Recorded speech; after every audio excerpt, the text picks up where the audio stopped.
Director Jiva. எல்லாருக்கும் நமஸ்காரம்.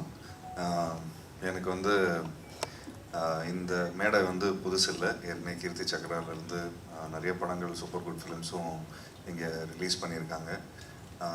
எனக்கு இன்னும் அந்த பட்டிங்கிற ஒரு பேர் எனக்கு இன்னும் வரைக்கும் இருக்குது. அண்ட் அது இல்லாமல் I have a lot of love towards Malayalam cinema. நிறைய படங்கள் மலையாளத்தில் நான் பார்த்துருக்குறேன். அதில் one of the nice films which I have seen was Falami. So Falamiயே திரும்பவும் we thought we will remake it in Tamil. அதுக்கு தான் அவருக்கு ஃபோன் பண்ணியிருந்தேன். பட் அப்போது அந்த டைமில் ஒரு நம்ம பண்ணுவோம், but I have to talk to the producer அப்படின்னு சொல்லிட்டு இருந்தார். பட் இப்போது நான் வந்து I am working for Mammootty sir. So I have to finish that film and then நம்ம இந்த வேறு ஏதாவது புது ஐடியாஸ் நம்ம பேசுவோம், இல்லை ஃபேலமியே திரும்ப ரீமேக் பண்ணுவோம் அப்படின்னு சொல்லி தான் அவர் ஃபோன் வச்சார். தென் ஒரு திரும்ப திடீர்னு ஏதோ போஸ்ட்போன் ஆகிற மாதிரி இருந்தது படம். ஸோ தென் அவர் டைரக்ட் பண்ணுற மலையாளம் ஃபிலிம். தென் திரும்ப ஒரு கான்வர்சேஷனில் வந்தோம். அப்போது விடிவி கணேஷ் அவர் கொஞ்சம் நல்லா மலையாளம் தெரிஞ்ச ஒரு நல்ல ஒரு நாகர்கோயிலேருந்து வந்திருக்கிற ஒரு தமிழும் மலையாளம் நல்லா தெரிஞ்ச ஒரு நடிகர். அவர் நல்ல நண்பர். அவர் வந்து இந்த மாதிரி ஒரு ஸ்கிரிப்ட் வந்திருக்கு அப்படின்னு சொன்ன உடனே அன்றைக்கி ஆஃப்டர்நூனே நம்ம மீட் பண்ண உடனே மேக்ஸிமம் அந்த லைனை கேட்டேன். லைன் கேட்டவுடனே எனக்கு அவ்வளோ பிடிச்சி போச்சு. ஸோ உடனே அங்கேயே whatever I had in my hand அப்படியே ஒரு அட்வான்ஸ் மாதிரி ஒன்று ஃபிக்ஸ் பண்ணி ஒரு சென்டிமெண்ட்லாம் நீங்கள் வச்சுங்க, மிச்சது எல்லாத்தையும் நல்லபடியாக நம்ம பார்த்துப்போம் அப்படின்னு சொல்லி ஒரு பாசிட்டிவாக. And I told him advance கொடுத்துட்டு இந்த லைனை நீங்கள் 1 year கழிச்சு பண்ணுங்கள், 2 years கழிச்சு பண்ணுங்கள், எப்போ வேணாலும் பண்ணுங்கள், பட் இந்த லைன் நான் கொஞ்சம் ஃபிக்ஸ் பண்ணிக்கிறேன், எனக்கு ரொம்ப பிடிச்சிருக்கு அப்படின்னு சொல்லி பண்ணேன். தென் அதுக்கப்புறம் நெக்ஸ்ட் 2 weeksல ஃபிலிம் ஸ்டார்டட்.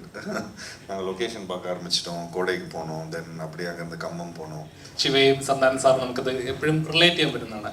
ഇപ്പോൾ ഇന്നത്തെ ജനറേഷനിൽ ഇങ്ങനത്തെ ലവ് സ്റ്റോറീസ് ഒക്കെ കാണുന്ന സമയത്ത് how do you feel about that? എന്താ ശിവ ഇപ്പോഴും എന്താ ഒരു പ്രേമം വന്നു കഴിഞ്ഞാൽ എല്ലാം തുറന്നു പറഞ്ഞ അങ്ങനെ ഒരു കഥാപാത്രം മിസ് ചെയ്യുന്നുണ്ടോ ശരിക്കും? இப்போ இருக்கிற சிவா வந்து இப்போ இருக்கிற ஜென்ரேஷன் ஆக்ட் பண்ணால் அரெஸ்ட் ஆகிடுவான்.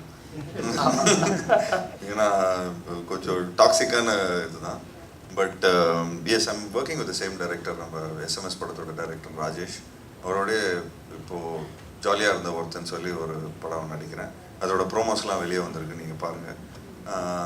ஸோ இன்றைக்கி இருக்கிற ஜென்ரேஷனில் எப்படி பாய்ஸ் ஃபேஸ் பண்ணுறாங்க அப்படிங்கிற ஒரு மேல் மென்டல் ஹெல்த்துக்கான ஒரு ஃபிலிமாக நான் பண்ணியிருக்கேன். ഇപ്പോൾ ഫാലിമി കണ്ട് പ്രേക്ഷകർ ഒരുപാട് സന്തോഷിച്ച് തിയേറ്ററിൽ ഇറങ്ങിയൊരു സിനിമയാണ്. അപ്പോൾ എല്ലാവർക്കും എല്ലാ ടൈപ്പ് ഓഡിയൻസിനും ഒരേപോലെ എൻജോയ് ചെയ്യാൻ പറ്റുന്ന ഒരു സിനിമയായിരുന്നു ഫാലിമി. അപ്പോൾ ഇതിൻ്റെ ട്രെയിലർ കണ്ടപ്പോഴായാലും അതേപോലെ ഒരുപാട് ക്യാരക്ടേഴ്സ് ഒരു ഫ്രെയിമിൽ എൻജോയ് ചെയ്ത് അവിടുത്തെ കല്യാണ വീട്ടിലെ സിറ്റുവേഷൻസും അവിടെ പ്രശ്നമാണെങ്കിൽ ഇവിടെ ചിരിക്കാൻ പറ്റുന്ന ലെവലിലുള്ള ഇത് പക്ക ഒരു എൻ്റർടൈനിങ് കോമഡി ഫിലിം തന്നെയാണോ? അതെ, ഒരു എൻ്റർടൈനർ എന്ന് മാത്രമല്ല, അതിനകത്ത് ഇത് ഒരു സാൻജോ ജോസഫ് എന്ന് പറഞ്ഞതിൻ്റെ ഒരു കോൺസെപ്റ്റ് ഡെവലപ്പ് ചെയ്ത ആളുടെ വീടിനടുത്ത് നടന്ന ഒരു സബ്ജക്റ്റാണ്.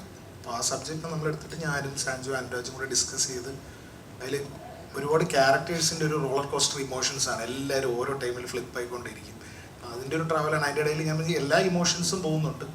എന്നാലും മെയിനായിട്ട് നമ്മുടെ ഈ നാട്ടിലെ കൗൺസിലർ പോലെ മെമ്പർ പോലെ ഒരു ചേട്ടൻ ഉണ്ടാവുമല്ലോ, അങ്ങനത്തെ ഒരു ക്യാരക്ടറാണ് ജീവ ബ്രോ പ്ലേ ചെയ്തത്. അപ്പോൾ പുള്ളിക്കാരൻ ഇതിൻ്റെ ഇടയിൽ പെട്ടുപോകുന്നതും പുള്ളിയുടെ ഇമോഷൻസിൻ്റെ ഒരു ട്രാവലുമാണ് പടം. അതെ, ശരിക്കും അത് കണ്ടപ്പോൾ ഫസ്റ്റ് മൈൻഡിൽ തോന്നിയത് നമ്മുടെ മലയാളത്തിലെ ബിജുമോഹൻ ചേട്ടൻ അഭിനയിച്ച വെള്ളിമൂങ്ങ അതേപോലത്തെ സിനിമകളുണ്ടല്ലോ. ഒരു നാട്ടിൽ ഒരു പാർട്ടിക്കാരൻ അവനെ ഹൈലൈറ്റ് ചെയ്യാൻ ശ്രമിക്കുന്നതും അവൻ ആ നാട്ടിലെ എല്ലാമാണെന്ന്. അപ്പം അതുകൊണ്ട് ഇത് മലയാളത്തിൽ ചിലപ്പോൾ ചെയ്തു കഴിഞ്ഞാൽ ഈ റെഫറൻസ് ഒക്കെ ആളുകൾ അങ്ങനത്തെ മൂഡല്ല, അത് കംപ്ലീറ്റ്ലി വേറൊരു ഫോർമാറ്റ്. അത് ഇതിൻ്റെ കോൺസെപ്റ്റ് കംപ്ലീറ്റ്ലി വേറെ. തലൈവർ തമ്പി തലമേൽ ഞാൻ ആക്ച്വലി ഇവിടെ മലയാളത്തിൽ ചെയ്യാനായിട്ട് ശ്രമിച്ച ആദ്യത്തെ സിനിമയായിരുന്നു. അപ്പോൾ അത് പിന്നീട് ഡിലേ ആയി, അങ്ങനെ ആയിരുന്നു. പിന്നെ ഈ സബ്ജക്റ്റ് ഈ തമിഴ് കൾച്ചറിലേക്ക് പറഞ്ഞാൽ കുറച്ചുകൂടെ നന്നായിരിക്കും തോന്നി. അപ്പോൾ തമിഴിൽ പടം ചെയ്യാൻ ഒരു ചാൻസ് കിട്ടുക ഒരു വലിയ കാര്യമാണ്. അതുകൊണ്ട് ജീവ ബ്രോ കറക്റ്റായിട്ട് വിളിച്ചു. കണ്ണൻ രവി സാറും പ്രോജക്റ്റിലേക്ക് വന്നു. സോ നമ്മുടെ സെയിം ടീം തന്നെ ഫാലിമിയുടെ ടീം വന്നു. അങ്ങനെ പടം ഫിനിഷായി. January 30 വരേണ്ടതാണ്. അതിപ്പോൾ പൊങ്കൽ റിലീസായിട്ട് കിട്ടിയതൊരു ബ്ലെസ്സിങ് ആണ്. അപ്പോൾ എല്ലാവരും കാണുക സിനിമ. January 15 തന്നെ നിങ്ങൾ പോയി പടം കാണണം. ഇത് ഈ ഇൻ്റർവ്യൂ കാണുന്ന എല്ലാ പ്രേക്ഷകരും. കാര്യം ഞങ്ങൾക്ക് അത്ര അങ്ങനെ പാട്ടുകളും അതിൻ്റെ ബാക്കി സാധനങ്ങളൊക്കെ ഇട്ട് പ്രൊമോട്ട് ചെയ്ത് പുഷ് ചെയ്യാനുള്ളൊരു സമയം നമുക്ക് കിട്ടിയില്ല. കുറച്ച് പടം തന്നെ പ്രീപോൺ ആയതുകൊണ്ട്.